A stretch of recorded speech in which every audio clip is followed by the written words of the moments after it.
Once again welcome to my channel. और ये percentage का एक बहुत ही टिपिकल क्वेश्चन है। आप कभी कभी ये जो है कम्पिटिटिव एग्जाम में भी आपको फ्यूचर में ज़रूर पूछा जाएगा ये क्वेश्चन। तो ये देखिए क्वेश्चन है क्लास 8 का। ये क्वेश्चन है जैसे देखिए A's income is 20% less than that of B. A का इनकम है, ए का इनकम जो है ये लेस है than that of B by 20%। By what percent is B's income more than A's. ये बी का इनकम जो है ये कितना अधिक है ए के परसेंट से, ए के इनकम से कितना परसेंट अधिक है ये आपको जानना है।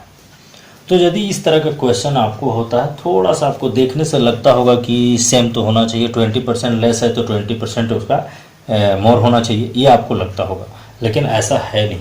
इसको आप देखिए एकदम बहुत ही ढंग से देखिए। मैं इसको बहुत ही इजी वे में बता दूंगा। मैं आपको 100 लेके चलूँगा और x भी लेकर के चलूँगा। दोनों स्थिति में आपको समझ में ये आ जाएगा कि किस स्थिति में आपको बेहतर ढंग से आप समझते हैं। आप दोनों स्थिति में दोनों तरीके से आप बना सकते हैं।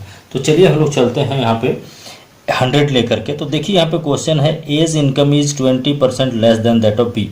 दैट मीन्स बी के इनकम पर अभी ए का इनकम डिपेंड कर रहा है। तो हम लोग मान कर चलेंगे कि बी का income, let B's income is equal to ₹100।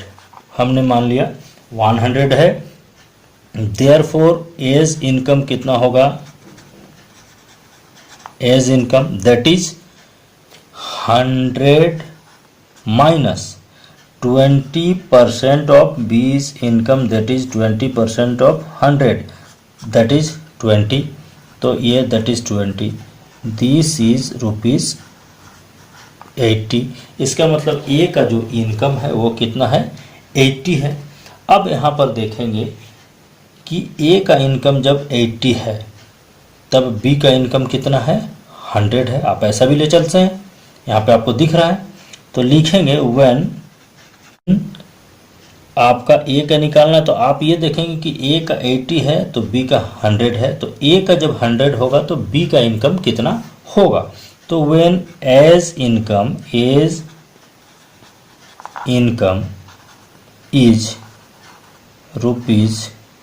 ₹80, when age income is ₹80, B's income is ₹100। जब ए का इनकम 80 है, बी का कितना है, 100 है। देयरफॉर लिखेंगे when A's income is rupees, आप ₹1 लेंगे यूनिटरी मेथड से।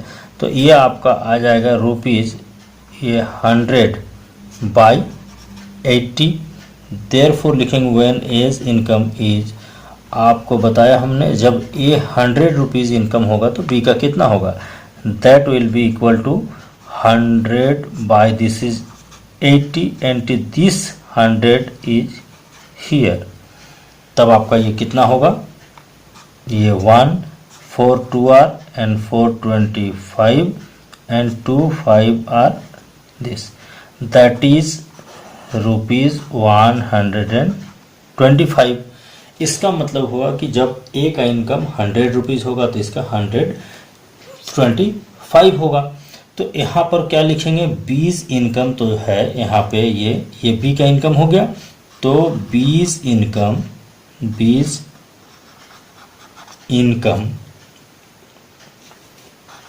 इज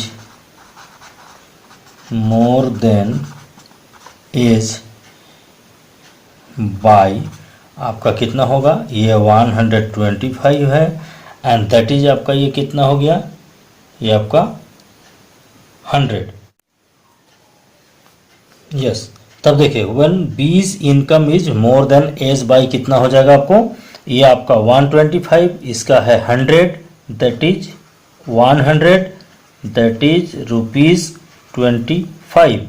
दिस इम्प्लाइज, इसका मतलब हो गया दैट इज 25%, दैट इज 25%। ये 100 लेके चले हैं इसलिए 25%, ये जो भी आएगा ये आपका परसेंटेज आएगा, दैट इज ₹25 और इट इज 25%। ये आपका यदि हम लोग लेकर चले ये 100 तब, और यदि हम लोग लेके चलते हैं x, तब देखते हैं कि किस तरह से आप इसको निकालेंगे।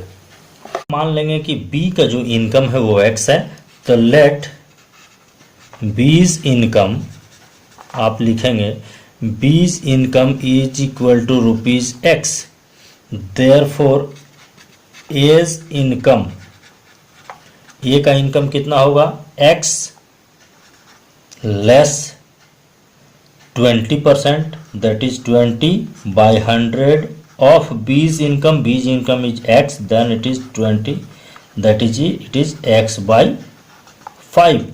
आप इसको जब करेंगे ये एलसीएम आएगा 5 into x that is 5x minus 1x that is 4x/5, ये rupees. This is the income of A, ये आपका हो गया ए का इनकम। अब यहाँ पर आपको देखना है जब ए का इनकम कितना है 4x/5 है, बी का कितना है ये x है। अब देखेंगे कि ये जो है, ये जो बी का इनकम है ये ए के इनकम से कितना अब अधिक हो रहा है, यहाँ पे हम लोग माइनस करेंगे इस जगह पे। अब लिखेंगे यहाँ पे B's income is more then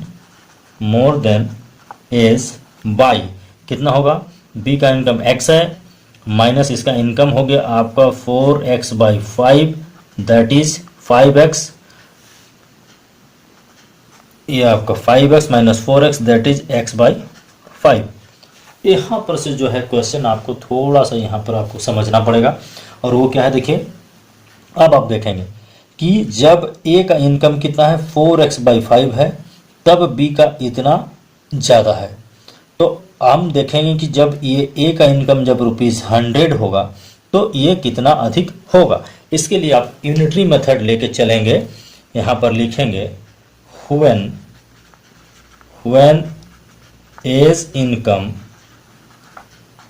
is 4x/5, बीज इनकम more by x/5।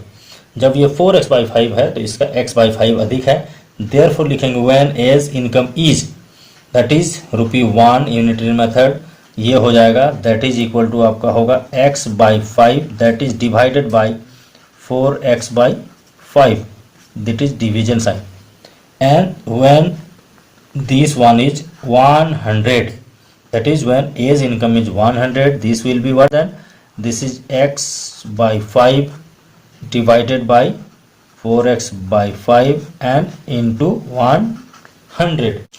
तब आप क्या करेंगे, that is equal to आपका हो जाएगा that is equal to x/5, this is when multiplied, then it is 5/4x and then it is 100, x strike out x, 5 is 5 and 5 4, that is 25, that becomes, ये आपका हो जाएगा ये 25 rupees और 25% answer. चूंकि ये आप लोग यहाँ पे 100 ले रहे हैं, इसलिए ये जो आएगा या तो 25 रुपीज़ बोलेंगे या फिर 25% बोलेंगे। तो ये जो 25 आया ये आपका 25% मोर। तो जब x लेके बनाते हैं तो आपको इस तरह से ये क्वेश्चन बनेगा। तो मेरे ख्याल से आपको पूरी तरह समझ में आ गया है, और यदि आ गया तो काइंडली शेयर एंड लाइक करिए। Thank you very much.